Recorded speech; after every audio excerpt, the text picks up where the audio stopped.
যোৰহাটত শেষ হাঁহি কোনে মাৰিব? গৌৰৱে কেইখন আসন পাব? গৌৰৱে কোন কোন সমষ্টিত আসন পাব? গৌৰৱ গগৈৰ কোন সমষ্টিত জয় এক প্ৰকাৰ নিশ্চিত? তিনি গগৈৰ যাদু চলিল নে নাই অসমৰ ৰাজনীতিত?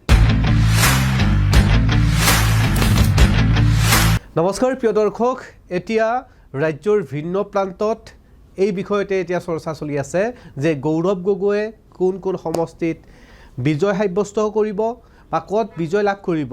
গৌৰৱ গগৈ যোৰহাট সমষ্টিটো জিকিবনে নাই এই বিষয়টো এতিয়া সমষ্টিয়ে ৰাজ্যত চৰ্চা চলি আছে।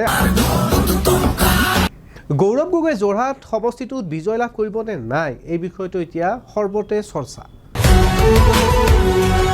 ৰাজ্যৰ ক'ত ক'ত গৌৰৱ গগৈৰ যাদু চলিল অথবা ৰাজ্যৰ তিনি গগৈৰ অসমৰ ৰাজনীতিত কেনেধৰণৰ প্ৰভাৱ পৰিল সবিস্তাৰে আপোনালোকক জনাম।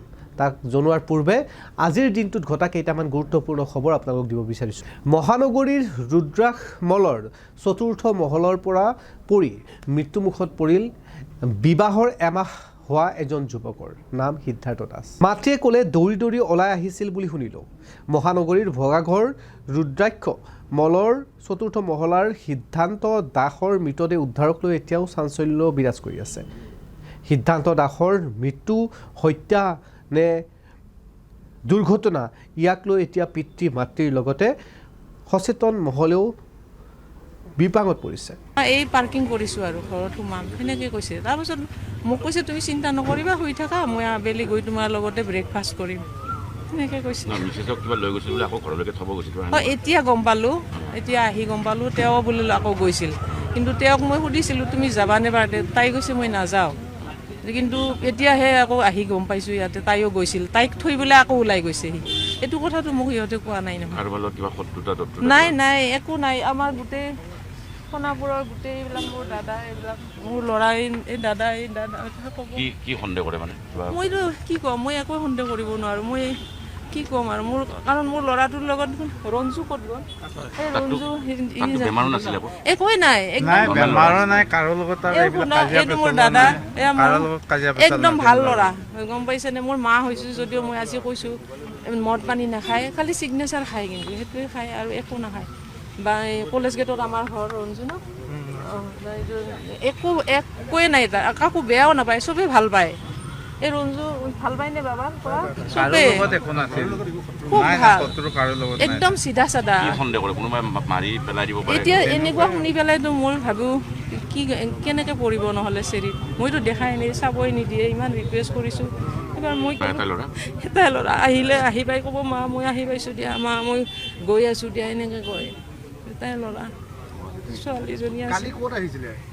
কালি গুৱাহাটীতে আহিছে, বাৰ্থডে আছিলে তাৰ, লগৰ বুলি কৈছে। এতিয়া লগৰ দুজন, যিজন মেইন ভাল লগৰ, মই সুধিলোঁ আহিছে সিহঁতে, আছে সিহঁতে, কৈছে আমাৰতো কাৰো বাৰ্থডে নাই। কিন্তু এতিয়াতো ছোৱালীজনীৰ মুখত তাইৰ লগৰ ফ্ৰেণ্ডৰ লগত আহিছিল বুলি। এতিয়া নাজানো আৰু সিহঁতেহে জানিব বাকীখিনি। এতিয়া পত্নীয়ে কৈছে তাইৰ লগৰৰ লগত আহিছে, এতিয়া নাজানো আৰু কি হৈছে একদম ভিতৰৰখিনি মই নাজানো। মই নিজে ড্ৰয়িং, ঘৰৰ ড্ৰয়িং চয়িং বনাই আৰু এনেকুৱা কাম কৰে, আৰু ঘৰতে পানীৰ ফেক্টৰী এটা আছে।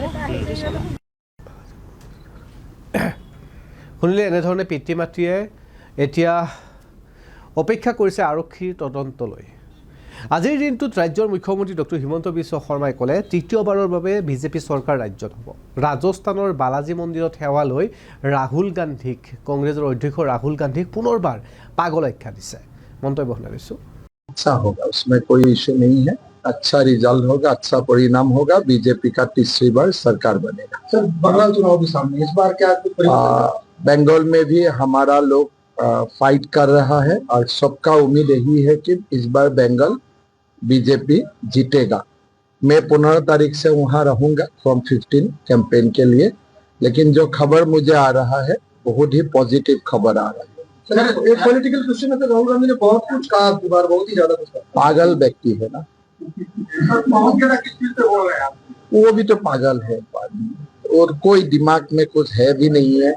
अनाप शनाप कहीं से फोटोस्टेट उठा के, कहीं से कुछ करके, मतलब थोड़ा जो मर्यादा रखना है वो भी मर्यादा नहीं रखे। बच्चा भी फोटोस्टेट करता है तो अच्छा से करता है, वो लोग वो भी करने नहीं आते हैं उनको। सर असम की बात करें तो असम में जो यूथ है वो किस तरफ गया हो?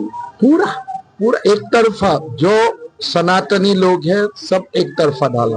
আজিৰ এই ভিডিঅ'ত আপোনালোকক কৈ আছিলোঁ যে যোৰহাটৰ সমষ্টিত গৌৰৱ গগৈ বিজয় সাব্যস্ত কৰিবনে নাই বা যোৰহাট সমষ্টিটোত ৰাইজে কি ভাবে।